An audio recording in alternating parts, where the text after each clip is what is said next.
Evening everyone, welcome to my YouTube channel. दोस्तों, आज हम बात करने जा रहे हैं लूसन बुक में इतिहास में अभी तक हम 22 चैप्टरों के बारे में बात कर चुके हैं। आज हम बात करने जा रहे हैं 23वें चैप्टर में राजपूत राजवंशों की उत्पत्ति में हम बात करेंगे जो वंश है चयमान या चौहान वंश के बारे में। तो चौहान वंश के बारे में बात करने से पहले दोस्तों हमारे चैनल को सब्सक्राइब कीजिए, लाइक कीजिए। चलिए दोस्तों शुरू करते हैं चौहान वंश का पहला पॉइंट।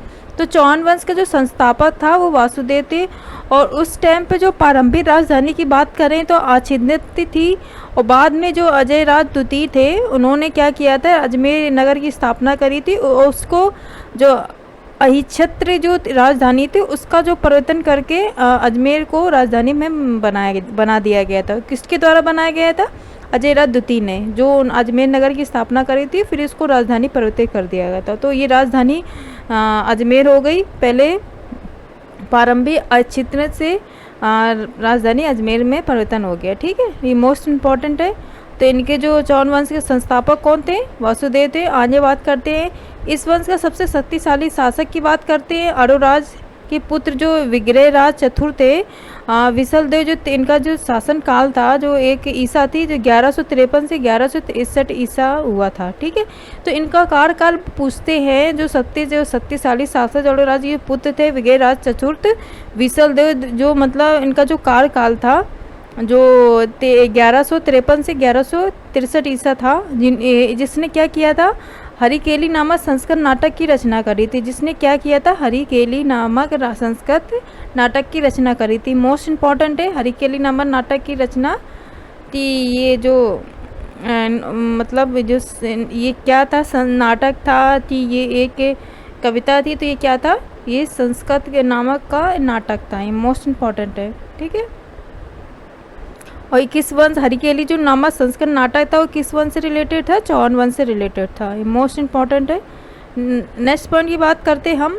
सोमदेव जो विग्रह राज चतुर्थ के राजकवि थे। तो जो सोमदेव थे विग्रह राज चतुर्थ के राजकवि थे और इन्होंने क्या किया है कि इन्होंने ललित विग्रह राज नामक मतलब एक नाटक लिखा था। इन्होंने क्या किया था? ललित विग्रह राज नामक नाटक लिखा था। किसने लिखा था? जो मतलब कहने की बात आ रही है कि सोमदेव जो थे ना विग्रह राज उनके एक राजकवि थे। इन्होंने क्या किया था? जो राजकवि थे सोमदेव, इन्होंने विग्रह राज नामक नाटक लिखा था। ये मोस्ट इम्पॉर्टेंट है। मोस्ट इम्पॉर्टेंट ये 2.5 दिन का जो झोपड़ा नामक मस्जिद जो शुरू में विग्रह राज जो चतुर द्वारा मतलब निर्मित ये एक विद्यालय था। ये पहले एक विद्यालय था जिसको 2.5 दिन का झोपड़ा बोलते हैं, जिसको तोड़ के एक झोपड़ा बनाया, मतलब जो झोपड़ा था उसका तोड़ ताड़ के एक विद्यालय का निर्माण कराया गया था। ठीक है, बात कर रहे हैं जो 2.5 दिन का झोपड़ा से आपको समझ में आ रहा होगा। झोपड़ा नामक जो मस्जिद थी में विग्रह राज जो चतुर द्वारा निर्मित एक विद्यालय, मतलब जो विद्यालय था। ठीक है,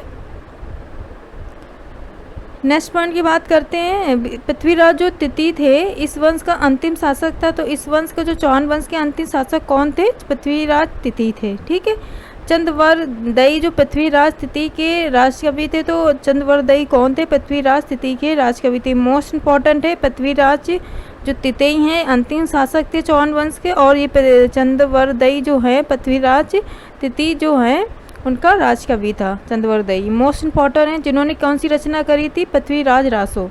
ठीक है, पृथ्वीराज रासो मोस्ट इम्पॉर्टेंट रचना है जिसकी रचना किया पृथ्वीराज रासो। ठीक है, और नेक्स्ट पॉइंट की बात करते हैं। रणथंभौर के जो जैन मंदिर के शिखर की बात करते हैं तो पृथ्वीराज तृतीय ने बनवाया था। तो रणथंभौर के जो जैन मंदिर था उसका शिखर का जो शिखर है वो किसने बनवाया था? पृथ्वीराज तृतीय ने बनवाया था। ये मोस्ट इम्पॉर्टेंट है। तराइन के फर्स्ट और जो द्वितीय युद्ध है मोस्ट इम्पॉर्टेंट है। प्रथम युद्ध है 1191 ईसा में हुआ था और जो द्वितीय युद्ध है 1192 ईसा में हुआ था। 1100 जो प्रथम युद्ध हुआ था उसमें क्या हुआ था?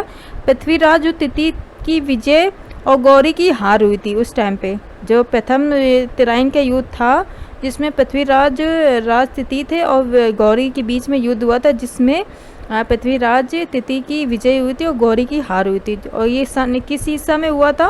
1191 ईसा में हुआ था।